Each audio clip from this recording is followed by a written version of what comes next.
Radhe Radhe everyone. आज हमने बड़मावस का व्रत रखा। हम सब लोगों ने, जो भी सुहागन औरतें होती हैं, वो सभी अपने पति की लंबी आयु के लिए और उज्जवल भविष्य के लिए बड़मावस का व्रत रखती हैं। जैसे करवा चौथ का व्रत रखते हैं, ऐसे ही ये भी व्रत रखा जाता है। तो चलो हम आज कहानी कहते हैं। सीधे हाथ में थोड़े से चावल लेंगे और फिर कथा करेंगे।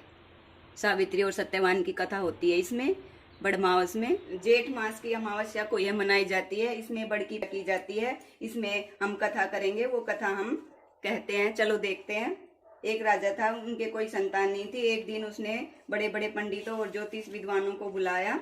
राजा ने सबको अपने आसन पर बिठा दिया और उन्होंने पूछा कि मेरे कोई भी संतान नहीं है। ब्राह्मणों ने बताया कि आपके एक कन्या जन्म लेगी और विवाह के 1 साल के बाद वो विधवा हो जाएगी। राजा यह सुनकर सोच में पड़ गए। 1 साल के बाद उसके एक पुत्री ने जन्म लिया उसके घर में। उस लड़की का नाम सावित्री रखा गया। 17 वर्ष के बाद जब वह यौवन अवस्था में आई ना, तो उसके पिता को उसकी शादी की चिंता हो गई। तब पिता ने नारद जी को बुलाया और अपना सारा हाल कह सुनाया उनसे। क्यों चिंता थी उनको, इसलिए। तब नारद जी कहने लगे, हे राजन, तुम अपनी पुत्री से कहो कि वह अपने लिए कोई योग्य वर खुद ही ढूंढ ले, फिर उसी से शादी कर देना। राजा ने अपनी पुत्री को अपने पास बुलाया और नारद जी ने जो उसे बात कही थी वो अपनी बेटी को कह सुनाई। सावित्री भी उनकी बात मान गई और पति की खोज की यात्रा के लिए चल पड़ी। एक सत्यवान नाम का लड़का था और लकड़ी काट रहा था। सावित्री उसे देखकर उस पर मोहित हो गई और उसने अपने पास बुलाया। उससे उनका नाम पूछा और माँ बाप का भी पूछा कि तुम कौन हो, तुम्हारे माता पिता कौन है। सत्यवान ने कहा कि मेरे माता पिता तो अंधे हैं और मैं उन्हीं के साथ रहता हूँ इस जंगल में और लकड़ी काट कर अपना गुजारा करता हूँ। सावित्री ने उससे शादी करने को कहा। सत्यवान हंसने लगा और कहा, तुम महलों में रहने वाली रानी हो और मैं जंगल में रहता हूँ, तेरा मेरे साथ गुजारा नहीं होगा। परंतु सावित्री उससे हट पे अड़ गई और सत्यवान को अपना पति बनाने की कोशिश करने लगी। अंत में सत्यवान मान गया और वह अपनी जंगल की जो कुटिया थी ना, उसमें उसको ले गया। माता पिता से मिलवाया। सत्यवान के पिता ने उसे काफी समझाया, परंतु सावित्री के सामने एक भी न चली। सत्यवान को अपना पति स्वीकार करके घर वापस आई और पिताजी को बात बताई कि मैंने अपने लिए एक पति चुन लिया है। जब सावित्री अपने पिता से ये बात कह रही थी कि नारद भी सुन रहे थे और वहां पहुंच गए। नारद जी ने पूछा कि तूने अपने लिए कौन सा वर चुना है। तब सावित्री ने बताया कि एक सत्यवान नाम का लड़का है और उसको मैंने अपने पति के रूप में चुन लिया है। तब नारद जी बोले, उसमें तो सब गुण है, परंतु वह विवाह के 1 साल के बाद उसकी मृत्यु हो जाएगी, इसलिए तू कोई दूसरा वर चुन ले। सावित्री ने कहा, हिंदू नारी एक ही बार पति को चुनती है, इसलिए चाहे कुछ भी हो जाए मैं उन्हीं से अपनी शादी करूंगी। माता पिता के बहुत समझाने पर भी वह नहीं मानी। तब नारद ने उन्हें आशीर्वाद दिया कि तेरा कल्याण हो। यह कहकर नारद जी चले गए। सावित्री और सत्यवान का विवाह हो गया।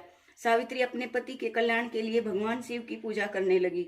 जब वह एक दिन निकट आने लगा तब वह उपवास रखने लगी। 7 दिन पहले उसने बड़ी भक्ति से पूजा की। जब भगवान शिव प्रसन्न होकर प्रकट हुए और पूछा कि तेरी पूजा करने से मैं प्रसन्न हूँ, जो वर मांगना है मांग ले। तब सावित्री ने उनसे वर मांगा कि मेरे पति के अंत समय में 2 दिन शेष रह गए हैं, उनको बचाने का कोई उपाय बताइए। तब भगवान बोले, कल ज्येष्ठ की अमावस्या है, कल तू बड़ के वृक्ष की पूजा करना, वह तेरे मनोरथ को पूरा करेगा। तब सावित्री ने वैसा ही किया। रात्रि जागरण भी किया। सुबह जब सत्यवान जंगल को जाने लगा तब कहने लगी, मैं भी तुम्हारे साथ चलूंगी। सत्यवान ने मना किया, परंतु सावित्री नहीं मानी। अपने सास ससुर से आज्ञा लेकर और जंगल में सत्यवान के साथ चली गई। सत्यवान जंगल में पहुंचकर एक पेड़ पर चढ़ गया। उसने लकड़ी काटनी शुरू कर दी। कुछ देर बाद उसके सिर में दर्द हुआ और वृक्ष के नीचे सावित्री की गोद में लेट गया। नीचे उतर के सावित्री को बहुत चिंता हुई। इतने में सत्यवान बेहोश हो गया। सावित्री ने देखा मेरे सामने कोई खड़ा है। उसने पूछा, आप कौन हो। तब उसने कहा, मैं धर्मराज हूँ, मैं तुम्हारे पति के प्राण लेने के लिए यहाँ आया हूँ। यह कहकर धर्मराज सत्यवान के प्राण लेकर चलने लगा। सावित्री भी उनके पीछे पीछे चल दी। धर्मराज ने मना किया, परंतु नहीं मानी।